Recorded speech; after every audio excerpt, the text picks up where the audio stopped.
안녕하십니까. 스탁과 스토리 수다가 있는 수요일 김기수의 돌직구타임 MTW 김기수입니다. 인사드리겠습니다.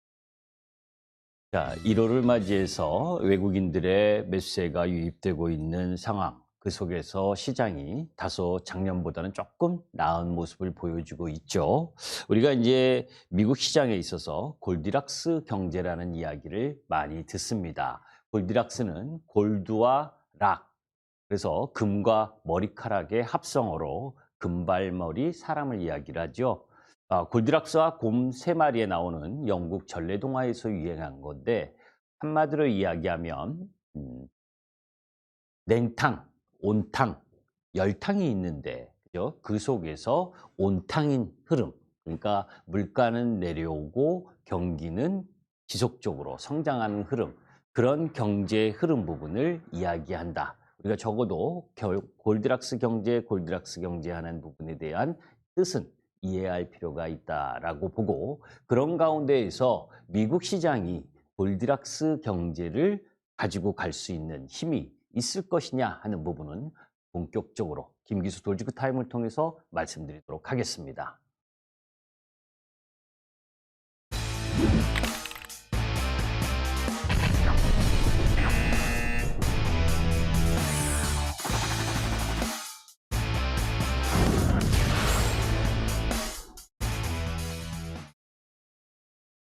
자, 골디락스 경제로 가려면 결국 미국 시장에 있어서 물가가 내려와야 되죠. 한번 보도록 하겠습니다. 지난주 금요일 1월 6일 날 미국의 노동보고서에서 미국 내 시간당 평균 임금 상승률이 예상치 5.0보다 내려오면서 4.6을 기록하면서 추세적으로 지금 조금씩 내려오는 모습을 보여주고 있고, 그리고 소비자 물가 지수 상승률도 9.1에서 6월달 9.1에서 계속 내려오면서 1월 12일 내일 밤 부분에 6.6%까지 하락할 것이다라고 예상을 하고 있습니다.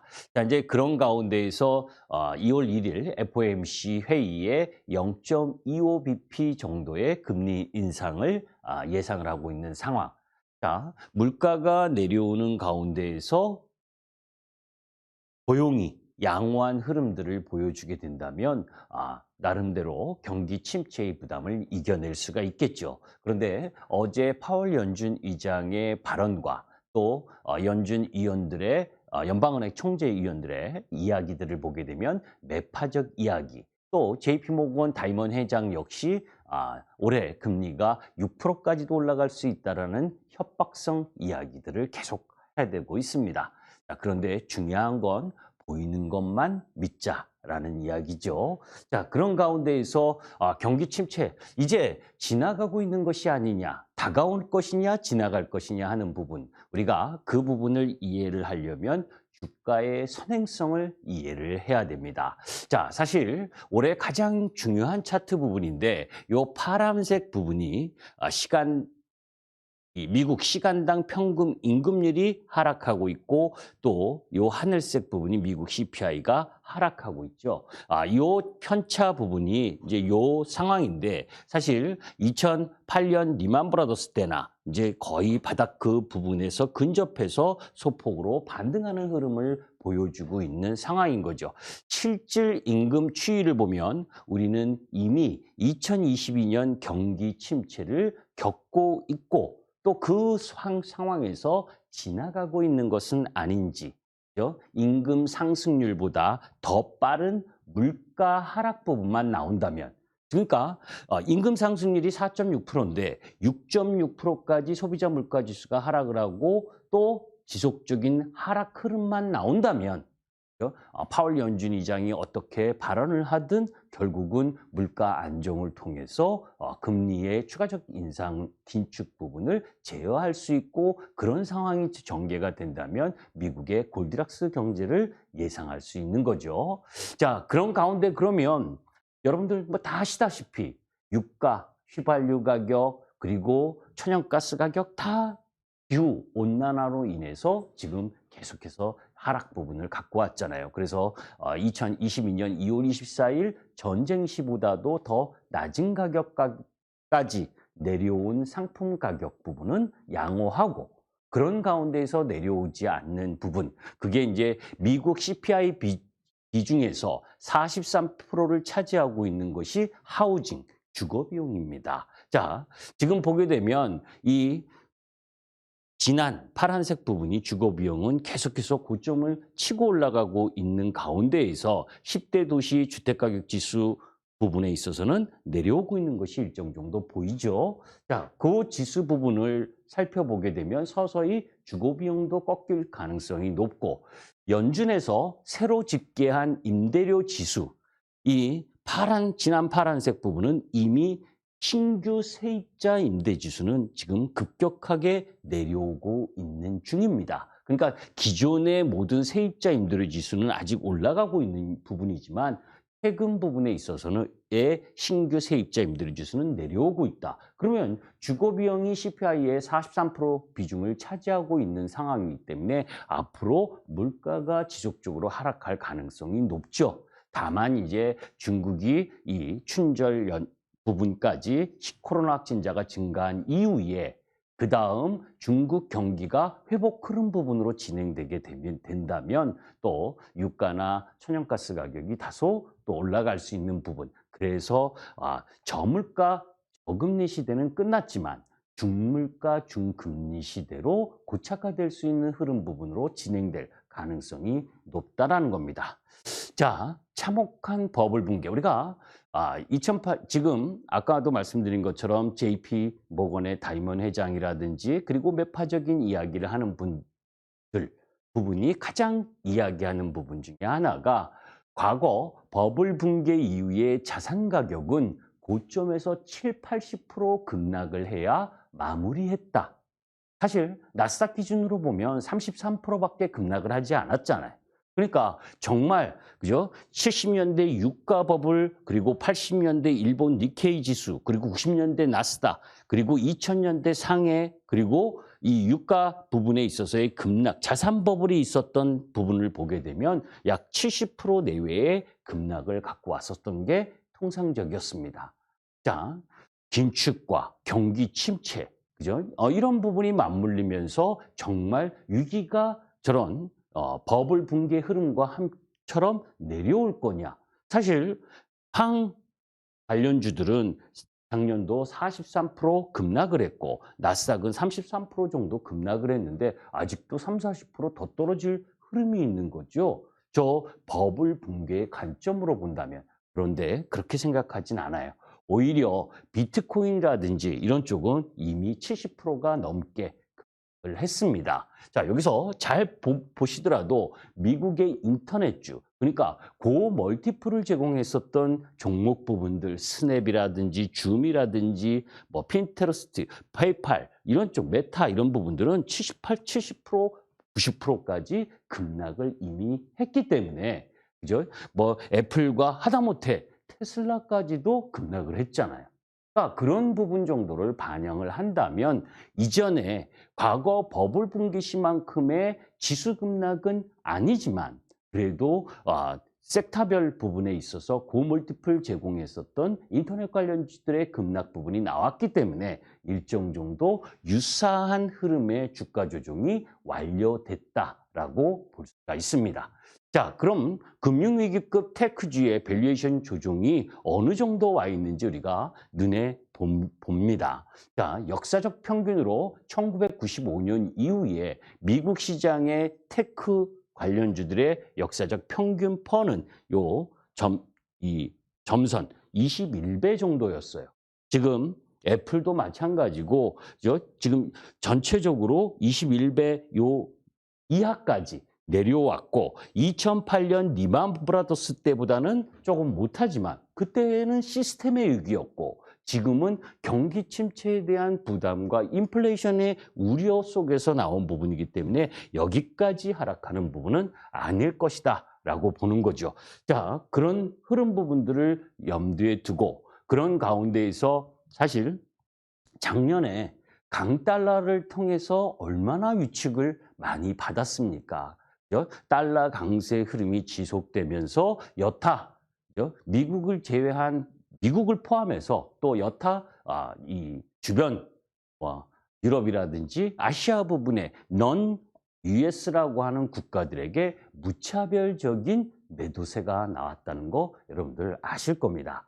자, 우리가 달러 인덱스와 원달러 환율 추이를 한번 보도록 하죠. 얼마 되지도 않았습니다. 사실 이 달러의 고점을 형성을 하고 그리고 원화 환율의 고점을 형성했었던 우리가 곰곰이 생각하면 요 9월 이 원달러 환율의 고점은 10월 25일이지만 쌍봉을 만들기 위한 거고 실질적으로는 9월 30일이었죠. 우리 시장 종합주가 지수 2134포인트를 찍고 그죠? 유럽에서 영국에서 그죠? 총리의 정책적 부분 그것 때문에 유로화가 급락을 하고 달러가 강세를 더 보이면서 우리나라 원화 환율이 높았었던 상황이잖아요. 그런 상황에서 지금은 1,444원 하던 원달러 환율이 지금 1,250원 이하까지 내려와 있는 상황입니다. 자, 그런 상황 속에서 외국인들의 수급세가 지금 들어오고 있다는 거죠. 자, 내일 밤 부분에 있어서 중요한 변곡점 또 나옵니다. 12월 CPI 발표, 그죠? 지난주에도 말씀을 드렸고, 아까도 말씀드린 것처럼 6.6% 헤드라인 CPI가 이하로 나올 가능성이 높다라고 한다면 암만 매파적인 발언을 하더라도 시장은 안도할 수 있는 분위기를 만들어갈 수 있는 거죠. 자, 그런 가운데에서 휘발유 가격이라든지 천연가스 가격이 계속해서 하락하고 있다라고 하는 것도 여러분들이 알고 계실 거고. 자, 그러한 가운데 어제는 중국이 한국과 일본에 대한 비자 발급을 전격 중단했죠. 참 해도 너무한 중국입니다. 그죠? 중국의 정책적 부분을 우리가 얼마나 이해를 해야 될지 참 쉽지 않죠. 그게 공산당의 특징이기도 하고 궁극적으로 이탈리아나 미국, 유럽 국가들 역시 중국에 대한 규제를 하고 있음에도 불구하고 우리나라와 일본 그리고 조금 전에 방송에 들어오기 전에 또 중국을 경유하는 비자까지 중단한다는 소식이 들려왔죠. 자, 약소국가의 좀 그런 부분이기도 한데 여하튼 그런 부분으로 어제 리오프닝 관련 섹터들이 약세를 보였습니다. 올라갈 수 있는 뉴스는 아니잖아요. 다만 우리나라가 중국의 입국을 규제하고 PCR 검사를 하는 부분 끝없이 하는 게 아니죠. 중국의 지금 깜깜이 코로나 확진자 발표 몇 명인지도 안 하는 상황 속에서 중국의 대규모 이동이 있는 춘절 이후까지는 지켜봐야 될 부분.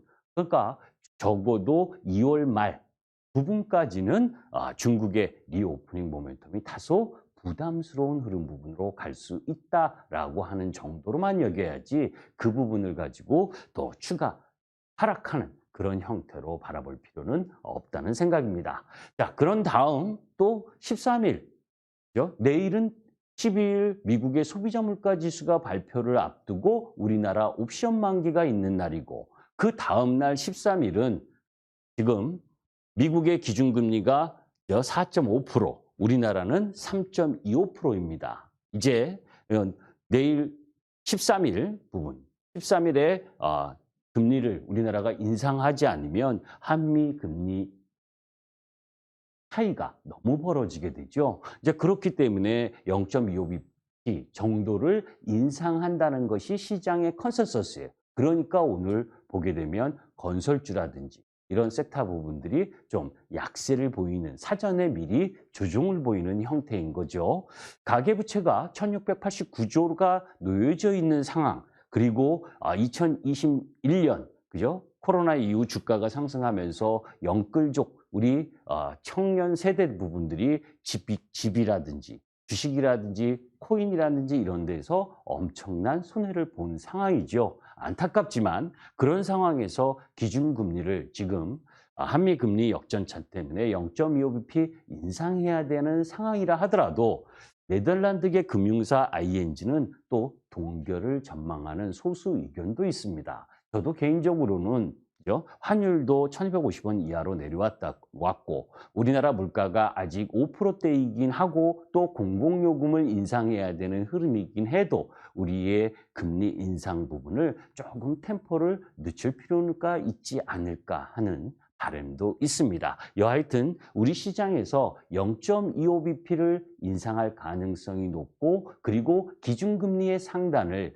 3.75% 정도로 바라볼 수 있다라는 시각을 가지시면서 섹터 전략을 갖고 갈 필요가 있다라고 보시면 되고, 그런 가운데에서 1980년 아랍에미리트와 수교 이후에 처음으로 이제 대통령이 국빈 방문을 하죠. 14일 날 출국을 하고, 그런 가운데에서 오늘 보게 되면 그동안 구조적으로 성장하는 흐름을 보였었음에도 불구하고 수급에 의해서 세게 하락했었던 방산이라든지, 그리고 뭐 이 우주, 보건, 의료, 문화 콘텐츠 이런 쪽들이 뭐 오늘 조금씩 반등하는 형태를 보인 상황이고, 나름대로 수지에 대한 계약이 나올 수 있느냐 하는 부분도 지켜봐야 될 부분이고, 그 다음은 또 다보스 포럼 스위스로 가서 또 9년 만에 참석하는 부분에 있어서 공급망 강화라든지 디지털 질서 구현 뭐 이런 관련해서 연설을 하게 되는데, 그 속에서 중요한 건 세계 굴지 기업들과 우리나라 기업들과의 협업 가능성, 이런 부분들을 뉴스 플로우들을 잘 살펴볼 필요가 있다라고 보시면 됩니다. 자, 바로 섹타로또 들어가도록 하겠습니다. 자, 우리가 코스피가 여는 새로운 해를 시작을 했어요. 2022년에는 기대가 만땅이었는데 연봉입니다. 코스피 연봉이 장대 음봉이 났죠. 그리고 나서 1월 초 부분에 아랫꼬리를 달고 연봉이 양봉으로 전환하고 있습니다. 그 매수의 주체는 지금 외국인 수급입니다. 이제 1월 2일부터 매수세가 들어와서 지금 1조 8천억 정도를 외국인들이 매수세를 하고 있죠. 자, 1조 8천억 매수가 들어왔다고 2,500포인트를 단박에 돌파하고 이럴 수 있는 상황은 아니지요. 다만 그러면 외국인들이 매수세를 왜 들어오고 있는지, 이런 부분에 대해서는 우리가 알 필요가 있습니다. 자, 토끼 랠리를 주도하는 외국인들이 지금 1조 8천억을 매수하고 있는데, 그 중에 보게 되면 삼성전자, 하이닉스, 그리고 금융주 이런 쪽 중심으로 1차적인 매수세가 들어왔습니다. 반도체 업종의 후행 주가 순자산 비율이 1배를 하회하고 있는 수준, 2010년 이후 2차례밖에 없었 만큼, 그만큼 가격 부분에 가치 부분에 있어서 너무 싸졌다는 거죠. 물론 삼성전자의 실적 발표 예비치 부분을 보게 되면 여러분들 깜놀하셨잖아요. 그죠? 영업이익이 전년 동기 대비 69% 감소하는 흐름이지만, 그래도 순자산 비율로 보게 되면 가치가 낮아졌고, 그리고 경기의 저점이 1, 4분기고 반도체 업종이 3, 4분기 정도 저점 부분이 형성될 것이라고 한다면 2, 4분기만 참으면 주가가 올라갈 수 있는 거잖아요. 그러니까 개인 투자 입장에서는 실적이 전환되는 걸 보고 매수를 해도 되지만, 수십조, 수백조를 살 수 있는 여력을 갖고 있는 이 기관이나 외국인들은 그죠? 확인하고 사면 높은 가격에 사기 때문에 쌀 때 분할 매수하는 관점으로 들어오는 것일 수도 있다는 걸 우리가 염두에 둘 필요가 있고, 은행주 역시 PBR이 0.4배까지 하락한 부분, 그 부분 때문에 먼저 올라왔죠. 자, 여기서 중요한 외국인 지분율을 한번 볼 필요가 있습니다. 외국인이 지분을 늘릴 때는 언제 늘렸느냐? 그죠? 우리가 2000년 이후를 살펴보게 되면 2000년대 초 카드 대란 사태 이후에, 또 그리고 2010년 이후 장기 박스권이 돌파하는 부분에 있어서 개인 투자자의 지속적인 이탈, 이때 매수세가 들어왔고, 그리고 2016년, 2017년 부분으로 넘어가는 반도체 호황 때 외국인들이 매수세가 들어왔습니다. 지금 고객의 탁금도 감소하고 개인 투자가들은 계속해서 시장을 반등하면 떠나려고, 반등하면 지쳐서 떨어지는 형태의 움직임을 보여주는 상황까지 몰려와 있죠. 자, 그런 가운데 코스피 밸류에이션을 한번 보게 되면 우리 시장은 0.8배, PBR 기준 0.8배, 2180포인트 내외에서 정확하게 지금 반등을 해주고 있다라고 하는 부분입니다. 자, 그런 흐름들 속에서 외국인들은 뭐예요? 달러, 약세, 원화 강세 흐름 속에서 외국인 매수세가 지속적으로 유입되는 흐름을 보여준 부분, 결국 그러한 부분들이 외국인 매수세를 추가적으로 유입시킬 수 있는 흐름을 갖고 오고 있다. 이렇게 보시면 됩니다. 자, 삼성전자 영업이익 추이를 한번 보게 되면 2021년 51조 6천억이었던 영업이익이 올해 28조 3천억 정도까지 지금 내려올 것이라고 보고 있죠. 감산을 언제 하느냐라고 사실 대부분의 반도체 기업들이 감산을 하고 있는데 삼성전자는 감산이라는 이야기는 하고 있지 않습니다. 나름대로의 전략일 수도 있고 여하튼 그러한 부분들 속에서 아까 이야기했었던 주가의 선행성, 그죠?